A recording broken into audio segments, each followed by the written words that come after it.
Hey everyone, today I'm going to talk to you guys about my experience with postpartum depression and my current battle with it.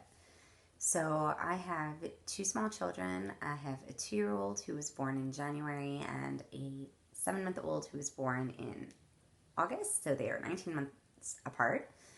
And I actually started to have depression and anxiety at a very young age in my life and only became properly medicated in my later 20s. Having said that, the battle that I had with medication and depression and anxiety was a long one. And right before I met my husband and got pregnant and got married and all that stuff, I was able to find medicine within cannabis, and so that helped me to come off of the pharmaceutical medications that I was on, like Effexor and Seroquel. So when I got pregnant with my son, I suffered from prenatal anxiety and depression, even though we were super excited to have gotten pregnant and be pregnant and we wanted to start a family. We were really excited. I could not control the feelings and thoughts that I had. So I remember simple things like um, just feeling like, oh my goodness, what if this is a huge mistake? How can I be a mom and I'm not fit to be a mom and this is too soon? And I just had all these what ifs and all this terrible, terrible way of thinking and these terrible thoughts. And I knew that it wasn't a healthy thing that was happening to my brain. So I went and spoke with my GP and my OB, and we then decided to go back up on my Effexor, which I had come very down on. So I was on 150 before my husband, and then right before I met him, I got down to 37.5 milligrams. So I had to go back up to 75 milligrams on Effexor, which was just super um, challenging and difficult on so many levels because I had to make the decision to put more of that in my body during pregnancy. I had to make the conscious decision of putting more of that into my body while I was trying to get off of it, and kind of just weighing out the pros and cons and what was best for me, my family, my situation at the time. So the depression and anxiety did not get any better. I continued to use cannabis as little as possible with my pregnancy with Avery because there was no support and not a lot of knowledge or informative articles or research documents. Like, there was nothing really out there, no support groups like there are now. So the fear and the guilt and the shame was very much part of that pregnancy for cannabis. And I also suffered from symphysis pubis dysfunction, which you can Google. And also, so the anxiety, the depression, and the symphysis pubis dysfunction plus sciatica. There was just so many little things with that pregnancy. And so that had left me on bed rest for 7.5 months. Going to the mall was really difficult. I needed to be in a wheelchair. I had to stop work. I couldn't go out. Friends really did not understand. It was so, just to get up and go for brunch. We were living in an apartment, and just to get up from our bedroom to the bathroom was extremely painful for me. So depression was really big in that pregnancy. And because of everything I had gone through, my husband and I just, so I gave birth to Avery basically, and it was, once he was born, it was like this was a miracle. And I was so in love and so in love and just so happy and just completely unable to breastfeed and completely unaware and uneducated in terms of bottles and formula because I was so breast is best while I was pregnant that I didn't care to educate myself on formula. So then that helped a lot with postpartum depression, not being able to breastfeed.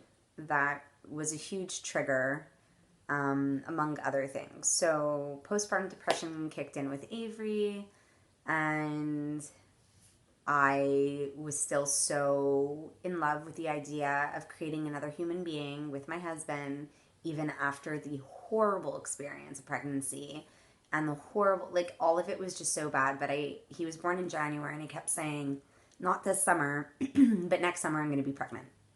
And so lo and behold, as planned and thought out and everything, we got pregnant with our second child, Ruby, our daughter. And the moment I peed on the stick and found out we were pregnant with her, that postpartum depression with my son heightened and it basically amplified. So that became a whole other fight and a whole other battle to fight. My son was in a daycare that we would drive to, and it was a great daycare. And so we had to change daycares to something that was much closer to home, where I wouldn't have to get into a car with him every day, because we didn't know if I was going to be on bed rest again or not. We didn't know if my pelvis was going to have the same issues. So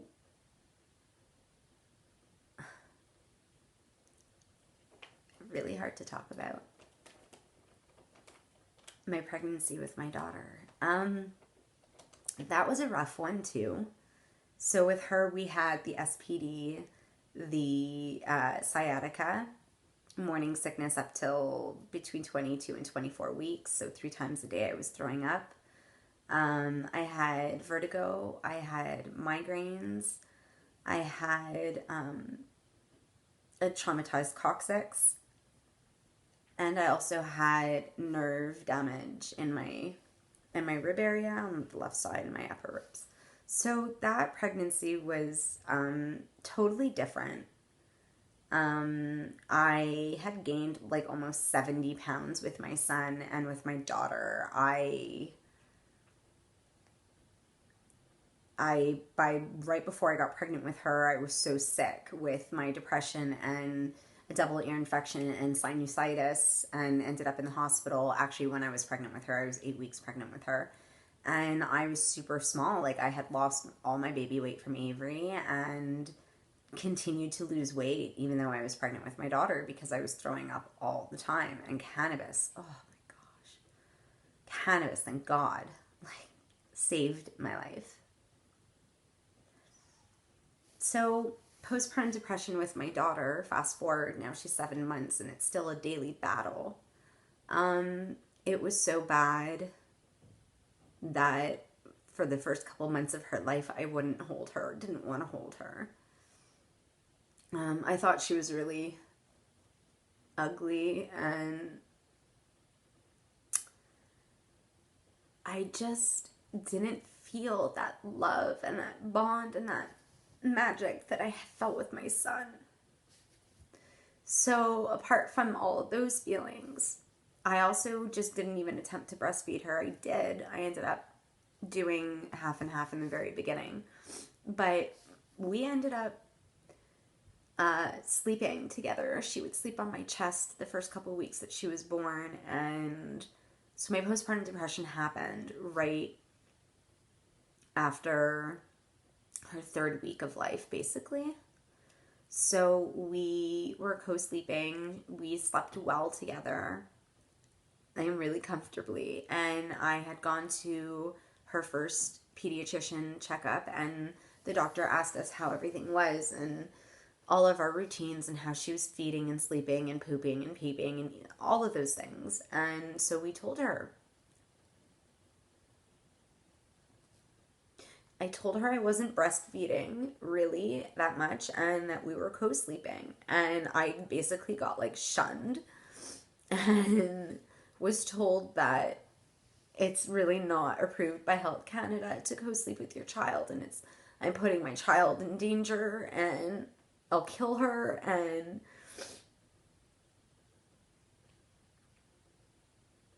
stupid me listened. And that was a huge trigger to the downhill spiral of my postpartum depression with Ruby.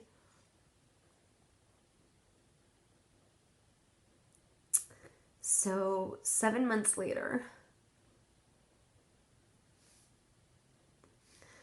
I still lose my temper. I get angry when she doesn't sleep, or if she doesn't eat, or she has this terrible yeast infection rash, a yeast rash on her neck that I've been treating for weeks now and have been to the doctor for, and it's just not going away. So, little things, it's the little things that make you feel like the worst mom in the world.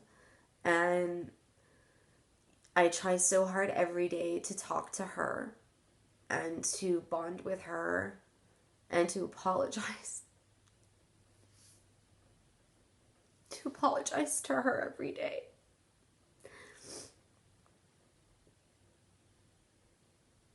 And tell her that it's not her fault and that it's not my fault and that I'm trying very hard to be medicated properly with CBD oil and cannabis, and I'm on a new antidepressant called Trinalex, and I'm basically coming off of Effexor. So I'm trying, I'm journaling, I'm going to therapy, I'm doing it all. I'm working my mother effing ass off to be a good mom to both my babies, a healthy mom, a present mom, a functional mom.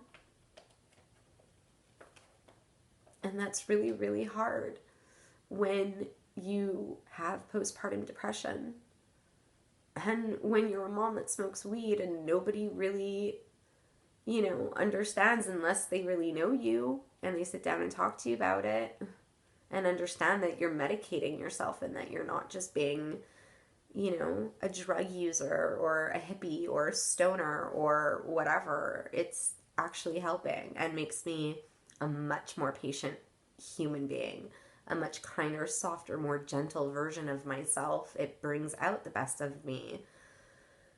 And I feel very blessed and lucky to have cannabis in my life, and my 2-year-old son knows it to be as mommy's medicine because that's just what it is. And so postpartum depression, I can sit here and talk for another half an hour over how awful and scary it can be, and to the point of suicidal ideations or homicidal ideations. I can tell you all the scary, deep, dark, awful things that I'll take to my grave. I can share those things with you. Or I can tell you that you are not alone, and that even though there are not support clinics that exist, and even though there's still a huge stigma against the use of cannabis and even postpartum depression and how bad it can be. Where I am, which is in Montreal, Quebec, there's really not anything here for moms that suffer as badly as I did. And I can talk to you about all the resources that the government offers and that I did use. And I can tell you what that did for me and my family and the outcome that had and the contribution that had on my postpartum depression. So even just to get access to a psychiatrist, I had to go and sit in the emergency room and be treated like a threat to other human beings and myself, because I told them that I had postpartum depression and I needed to see a psychiatrist to reevaluate my medication. That was fun. Again, the deep, dark secrets and things that happen. And as a mother, all you really want to do is protect your babies and care for them and love them. So that's just the tip of the iceberg when it comes to my experience with postpartum depression. And it's very common, and it happens so much more than we realize and think. And I just really want to say that there's support groups on Facebook. There's Moms for Mental Health, there's Mothers for Marijuana, and more that you can join if you're feeling alone and you're not even sure if your thoughts are, you know, postpartum depression E and if you need help or not. So I'll post some links, and if anyone has any questions, you can feel free to message me. Thank you so much for listening, and thank you so much for watching.